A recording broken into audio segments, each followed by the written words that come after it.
Okay, today I want to talk about romance book trends. And I don't know if you guys have noticed this, but by the time you notice a romance book trend as a writer, it's usually too late. By the time you notice it, everybody's writing in that for that trend. So I wanted to talk about reasons not to follow trends, and romance book trends, I mean, as far as your writing goes. One of the things is that readers don't buy trends. I mean, they might initially, like maybe a trend will sell 10,000 copies for an author initially, but once the trend is gone, kind of gone, you'll lose readers as well. Readers buy from authors that they trust because they like their storytelling and they like their writing style and they enjoy reading the stories that the author creates. Readers might discover a book by an author because of a trend, but they'll come back because they like your writing, they like your storytelling, they like your voice, your characters. Those are the things that will make them continue to buy books from you. Another thing is that trends move a lot faster than books. And what I mean by this is once you've discovered a trend, and let's say it might not even be a trend per se. Right now, cozy romance is a trend. Everybody's writing cozy romance. There's all kinds of people out there saying, I can show you how to write cozy romance with AI. I mean, products and you name it, they're out there. And you still have to write the book is the thing. You still have to create your product. And even with AI, because there's a lot of writers out there experimenting with AI, which personally for me, that's fine. I'll have another video about what I think about AI and the best way if you're an author and want to utilize AI to speed up your writing and speed up your getting your books out. What the most effective and what's the word I'm looking for? Just the best way to do it so that it's still you and it's not the AI doing the writing. But that's for another video. So you still have to write the book. You still have to edit it or pay somebody to edit it. You still have to format it or pay somebody to format it. You still have to either create a cover or pay somebody to create a cover and then publish it. And then you're still not done. And a lot of beginning authors don't realize this, but you still have to market your book. And all of that can take months. Even with AI, it can take months. So, I mean, especially if you really want to write something that's good, that readers will read, that they'll enjoy, even with AI, you have to factor in that it's going to take months. And meanwhile, if it's 6 months later, that trend may have moved on. And if you're somebody that's jumping, oh, that trend's gone, I'm going to go write a book in this other new and upcoming trend. Not a good idea. Let me just put it that way. It's not a good idea. The other thing about writing for trends rather than writing for the kinds of stories you want to tell in the kinds of genres that you enjoy or subgenres is that you become a follower instead of a leader. The biggest author careers have been built by authors that were writing in a trend before it was even popular. And they were writing in it because they loved it, and the books that they did read that were in that trend, they loved those books. Readers are going to remember authors who helped create a wave in a particular trend, but they aren't going to remember the 2,455th author that decided to jump on the trend. Unless they're a really good author and a really good writer and a really good storyteller. You might luck out in that particular situation. Okay, so another problem with following trends is that they create... Where was I? I'm sorry, I got ahead of myself. They can lead to half-finished series. And what I mean by this is, let's say you're going to jump on the cozy romance or the cozy romantasy trend. We'll do that one, cozy romantasy. And you love it. You've read a bunch of books in that they say trend genre. You've read a bunch of books in the cozy romantasy genre, which the cozy part is the trending part right now. And you love them. You want to write a series. You've got an idea. You've got a great story idea. And you get into it. You write and publish the first book. But then cozy romance, not romantasy, suddenly cozy romance becomes the next big thing. Now you're still staying with the trend if you swap off to cozy romance, which you will have a better chance with readers if you can kind of stay within the trend, even if it's not the same genre or subgenre. But if you jump into a completely different trend, like, for example, mafia romance. So you've written this cozy romantasy book, the first book of a series, but there's this sudden new mafia romance trend off here, and you decide, oh, yeah, that looks interesting. That's selling right now. I'm going to write a mafia romance next. You have just lost any momentum that you had because you've switched to a completely different trend, i.e. or genre. And I mean two trends that don't have anything to do with each other. Unless you can figure out a way to write a cozy mafia romantasy, you might be in trouble. You're going to lose readers, basically, is what I'm saying. And I've actually, to be honest, I've experienced this firsthand.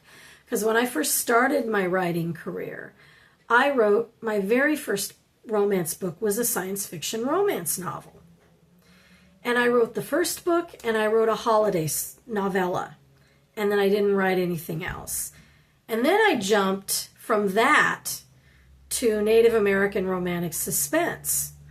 And then I jumped from that to fantasy romance. And then I jumped from that to gay romance, which is mostly what I've been writing the last 5 to 7 years. And I lost readers because of that. I switched from writing hetero romance to gay romance because I had been reading so much gay romance, and I loved it, and I loved the fact that it didn't have all the same tired tropes and genres and things that hetero romance had. I mean, not to say that there's not gay science fiction romances, there are, but it was a new way for me to write new types of characters, and I loved it. But I did, like I said, I did lose readers, and the same thing can happen with trends. And at that time, gay romance was really trending. That was right when it kind of started to hit its peak that I started reading it, and really loved it. And so then started, as I said, writing in it as well. But you can lose readers. So if you really want to build a reader base, I highly suggest that rather than just jumping on a trend because it's popular. I mean, if you really truly love that trend, no problem. Go ahead and write in that trend. But just be aware that once you start that, it's a good idea to write several books in that trend, in the cozy trend, for example, or in the romantasy trend, or in the mafia romance trend, whichever one you pick. Write several books in it before you decide to hop off into another trend. Basically, I would suggest don't follow trends unless they're trends you enjoy reading and writing, so that you can write many books within them. Like I said, I learned that from personal experience, that you can lose readers, lose book sales, if you don't stay for several books in a certain space. Okay. So another problem that can happen if you are jumping on trends. So each book that you write, it's a different trend. So you wrote a cozy romance, and then you wrote a mafia romance, and then you decided to write a romantic suspense, and then you decided to write a gay romance. It makes your marketing message really confusing. And again, I can speak to this from personal experience, because I have books that are science fiction romance. I have books that are hetero romance. I have books that are contemporary romance. I have books that are romantic suspense, and I have books that are gay romance. And I have books that are fantasy romance. So my marketing message can be confusing at times. So if people go to look at for example, my YouTube shorts, they will see a mix of all of those different genres. And it can create a confusing message, as I said. If you're really trying to make book sales and write what you enjoy, that's a trend, that's fine. But the best thing to do is to start out and kind of position yourself as a particular genre. I didn't do that, like I said. And it has made my marketing message at times confusing. I'm probably not going to change that, because now I've become known as somebody that writes across several genres. And if you're willing to wait years, as you build your fan base, then you can do that, but it will take a lot longer. I've been writing and publishing books for over 20 years now. And it's taken me that long to begin to get to a place where that's okay, and where it's okay that my marketing message is a little confusing, and it's okay that I write across several genres. If you're just starting out, I would say pick one and write several books in it, become known for it, and then consider trying a different genre or a different thing. The other thing, though, I will say that you can do, if you want to do this thing where you jump on every trend or every genre, whatever, you can have multiple pen names. And that is one way to differentiate yourself. And you can do that. But if you're writing every book, which is what I've done, I've kept my real name for all of my books. I don't really have pen names. Well, I can't actually say that. I have a couple of other pen names. I created more like an imprint for low content books called Blessed Creations Stationery, for example. So that could be considered a pen name, just to be clear. So you can do that. You can also differentiate by using a different pen name for each trend or genre that you decide to write in. One thing to keep in mind with doing that, though, is if you're writing the first book of one series, you're still going to run into issues.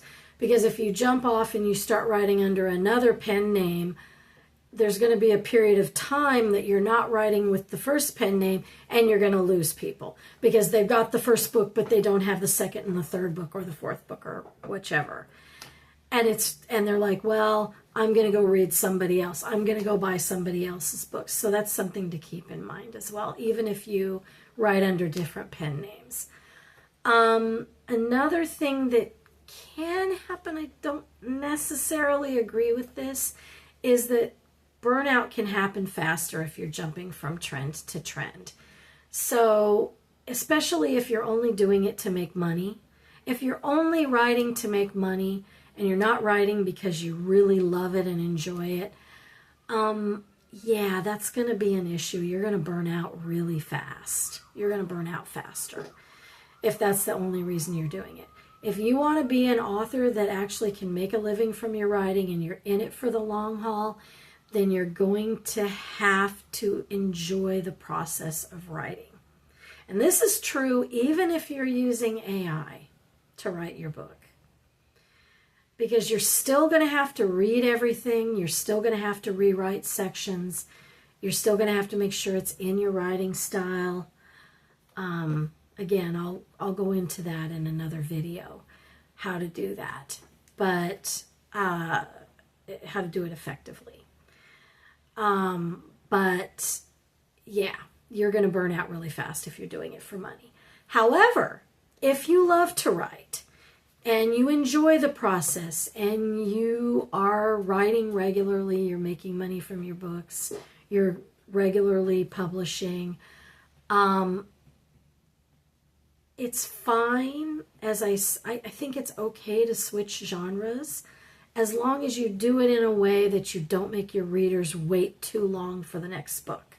That's the thing. If you can do it in a way that they don't have to wait a year or 2 years to get the second or third book, then, sorry, allergies, my nose itches, then you'll be okay. And you will be less likely to burn out. But as I said, if you're doing it just to make money, you will eventually burn out. You can force yourself through one book, but it's going to be a real slog through mud if you're doing it for money and you're trying to write book 6, for example. Another thing about just hopping from trend to trend to trend is that it can actually prevent you from finding out what you're really good at when it comes to writing. Like, I'm super good, for example, at writing really emotional scenes and dialogue. And I love to create drama in my books and create drama dialogue, and I'm very good at it. But if I had just jumped from, like, if I was doing it just to make money, and if I was jumping as a beginning writer from trend to trend to trend, it would be hard.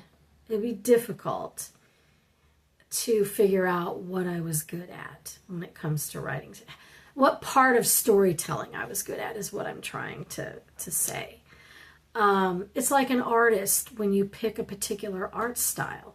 If you don't practice and work in several art styles, you'll never figure out what art style you're really good at and what you really love. And so that can be another real issue with jumping from trend to trend. Another thing about just jumping from trend to trend, and the reason it's not necessarily a good idea, is that evergreen niches often earn their authors for a lot longer. So a lot of authors ignore this, especially beginning authors. A trend may sell 10,000 copies in 6 months, but an evergreen niche or trend might sell quietly for authors for years. And I actually do think that that's, as far as the cozy trend goes, I think that's going to sell, that's going to become an evergreen niche, I think, and is going to sell for years. So if you've suddenly discovered the cozy romance trend or the cozy romantasy trend or anything cozy, even the cozy coloring book trend, and you want to hop on, I think that trend's going to be around for years. So I would say go for it. But because as I said, I think that one's going to become an evergreen trend, an evergreen niche. But a lot of romance writers, they build stable writing careers on niches that aren't hot and on trends that aren't hot, that are not hot. I mean, I don't know if you can call have a trend not be hot, because usually if something's called a trend, then it's hot. But maybe a trend that flared out, in other words, it It went up, it made people lots of money, and then quietly went away. There's still authors that might be writing in that trend, that trend may have loyal readers, and that author may still be making bank because of that. So you get where I'm coming from. And the last thing is, or actually not one of the last things. I have one more point to make before this one, or after this one. Readers can tell when you're not invested in your writing. And that's one of the problems with using AI to write a book. Because readers can read it, they can feel it in the writing. Now that doesn't mean you can't use AI. I'm just being clear. I am not against AI at all. And that's going to get some people's backs up. Well, Regina, we'll make another video about that later, about why I am pro AI and not against AI. Because it is a tool that authors can use and use effectively, but you have to do it the right way. Anyway, again, that's for another video in the future. But readers can tell when you're not invested. They can tell if you're just writing because this is the hot trend and you're just writing because you want to make money. I don't know how to explain it. You can just tell. I have found perfectly, really major nose itch. I have found authors and I've read their books and I can tell within the first chapter or two that they're bored with their own story. That they're just not invested. There's no emotion. There's no drama. There's no, I don't know how to explain it any other way, but, sorry again. Even with an allergy pill, I'm still having itchy nose and ears and eyes. But anyway, you can tell. So that's another reason to not just jump from trend to trend to trend. If you're just doing it to make money, if you're just doing it because that trend is hot at the moment, you're going to lose readers fast because they can tell. Here's a probably not a new concept, but here's something you should think about.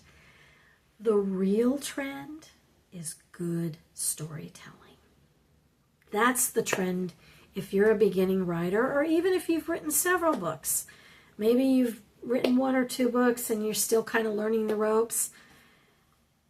A good trend to get on board with is good storytelling. Every decade, romance trends change. The popular genres change.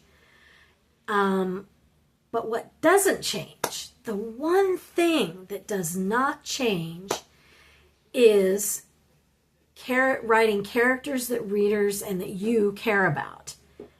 Emotional connection, conflict, chemistry, and a satisfying ending. If you tell a good story and it has all of those elements, regardless of what trend, what genre, then you're going to sell books. Bottom line. Because readers are going to love your books if you're a good storyteller. So that's why I shared, I know for a fact, just from my readers and from myself as I developed my writing style, is I'm really good at writing emotional dialogue and scenes. And showing, like, for example, pain. One of my most recent books that I published was a Christmas story. It's called A Spirit for Christmas, and it's a ghost story. So it's kind of a gay paranormal romance. But that one of my main characters, the one that's not the ghost, was kicked out of his parents' home at 18 because he confessed to being gay. He got tired of hiding it. And so he was like homeless for a while. And he lost his trust fund. He basically lost everything. And he still managed to go to college and become an architect. but he had to take out tons of school loans, which I also had to do for college. So he had to go like through this emotional pain of losing his family, of, of having to, not having access to the money that he had always had access to before. And just writing the dialogue for that and the scenes for that. And then him meeting Nate again, who in the story is a spirit that is stuck in the house that he lived in when he was alive. And it comes out later in the story, and this isn't a spoiler, by the way, that Byron, the main character, used to be able to see Nate when he was a kid, and Nate would play with him when he was a child, when he was visiting his grandfather, who at the time owned the house. His memories, the memory of those memories coming back to him, and Nate's pain when he left and when he couldn't see him anymore. And then, when Byron comes back and the whole thing of he knows he has to sell the house. And anyway, I don't want to spoil it for anybody, but I loved writing that story. I loved it. It was just fabulous because I was able to really throw all of the emotional turmoil and dialogue. And anyway, if you like those kinds of stories, check out A Spirit for Christmas. I know it's not Christmas now, but I really had fun writing that book. Have a great day, and I'll see you in the next one.